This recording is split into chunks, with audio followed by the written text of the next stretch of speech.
Fishyaker.com, the original kayak rigging video series. Hi, I'm John Oast from Fishyaker.com. Fall's setting in, the temperatures are cooling down, so I've laid out a number of different systems you can use to stay warm on the water and be safe during the fall, winter, and spring months. Remember, you might have an unseasonably warm day air temperature wise once the water started to cool down, and vice versa. You might still have a little bit of warm water temperature, the air temperature is cooling down. It doesn't take a whole lot to drop your core body temperature down, and you can be in big trouble on the water. So again, you can go from a really basic setup to a very expensive and fancier setup like a full dry suit. So let's take a look at some of the different options you can use to stay safe and warm on the water. Let's start out with one of the pieces of equipment that I get asked about from time to time. It's a wetsuit. Here I've just got a spring type of wetsuit. Remember, the main concept behind a wetsuit is just that, you're wet. So primarily wetsuits are designed if you're in the water. It's basically an insulating mechanism so the water between the insulated part of the suit and your body stays warmer. They do work. They can be very helpful. They can help to keep you safe in the water if that's one of the options you want to try. But keep in mind, they can also be very uncomfortable, hard to move in, especially if you're in a seated position, say such as in a kayak. So it will work. It can help to keep you warm. But again, the concept is mostly for when you're actually in the water. So when you're staying out of the water, staying dry, it might not be the best option, and it may not be the most comfortable option. But if that's what you have, it can work. So again, you can try using a wetsuit if that's what you have. But let's take a couple more looks at some other items that are more popular with kayak fishing and maybe more comfortable and even be a little bit better for keeping you warm and safe. Here we have pair of neoprene booted bottom waders. It's another option that you'll often see people using for kayak fishing. It'll also work. We'll talk a little about breathable waders in a little bit, but again, just kind of like the wetsuit material, it's a stiffer material with it being neoprene. It's harder to move around in, may not be that comfortable. And again, if you're using waders such as this or a breathable wader, remember to always use a belt around it to stop any type of water that could get inside of it. Again, it will work. It's a good option. You can put a dry top over top of it. We'll talk again about that in a little bit. But again, the material, it's not the most comfortable for getting up and down, in and out, or sitting in a kayak for a long period of time. It can put some strain on your back. With the boots, again, integrated boots with this or with a breathable wader, I'd prefer to have a stocking foot bottom so you can change your shoes out, wear whatever type of footwear you want to wear too. It's a little bit lighter too. So another option, it'll work, but may not be the most comfortable option that you want to use. A very popular option, especially around the mid-Atlantic states, as you see here, similar to what we saw a second ago with a neoprene booted wader. This is a breathable wader.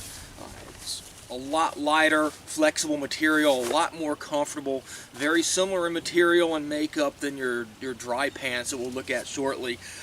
I do like having a booty type of foot like this, a socked foot. You can simply choose your type of shoe you want to wear, put it over top of it. You can layer underneath the material. Again, like this one here, it does have a belt. Make sure you use a belt to keep the water out of the inside. You can cinch down a dry top over the top of it. And like I said, it's a great option, extremely popular. In the early days of the more organized movement for kayak fishing, this is what most of us were using. Simply this with a dry top over the top of it. It's a cheaper option than going with dry pants typically, and cheaper than going definitely with a dry suit. So breathable waders with a dry top over top. I get a lot of questions. There's a little bit of confusion from time to time about dry pants, dry tops versus splash tops, splash pants. This is a pair of technically splash pants. One of the differences between the two you often hear, splash gear may not have a rubberized or even rubber gaskets like dry pants on the ankles and on the waist, or a splash top around the wrists and the neck. So this is a pair of splash pants. Technically, they will work. It's not booted or sock at the bottom, so if it's not cinched tight around the bottom, it can get water up in the bottom. And it's got like a neoprene, like a synthetic rubber gasket around it. It's another option. You can still get water up through it, so it's not as waterproof on the leg areas as your waders, but it's another option if that's what you have. But you may have exposed skin, may still get some water around your waistline or around your ankles. But again, that's technically your difference between your splash gear and your dry gear. So it's not totally waterproof, but it's kind of a step in that direction, a step down from your dry gear. We talked a little about splash pants. Well, in the same family we have splash tops. Again, similar to dry gear. This one here has rubberized neck, like a neoprene neckline. Also on the wrists. It's waterproof for the most part, but it doesn't have any type of tunnel or gasketing material at the waistline. It's simply got a elastic band. So it's similar to the design of a dry jacket or dry top. It'll work, it'll help. But again, if you wear this, you want to make sure it's totally cinched down, because again, at the bottom, there's no gasketing material. So it's another option. It's a step in the direction towards dry gear. But again, that's your splash top. So you got splash tops, you got splash pants, you've got dry pants and dry tops. Moving into actual dry gear, as you see here, it's a pair of dry pants. You have a larger rubberized tunnel at the waist. I've got stocking feet on it, so I can wear whatever type of pants, type of shoes, foot protection I want to wear on it. Works great. It meshes with a dry top over the top where the tunnel's matching up. You can layer under the material. It's waterproof. And again, that's your dry pants option there. That's especially during cooler water, I typically prefer this personally over top of a dry suit, although dry suits are, a lot more water resistant because of one piece. But that's your dry pants. And here's your dry top. Again, you're looking at the rubberized gaskets at the wrists, tunnel at the waist.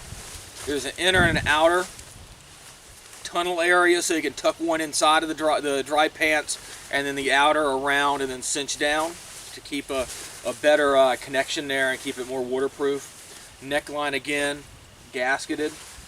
A lot of them have pockets. So again, my combination I wear is typically dry pants with a dry top.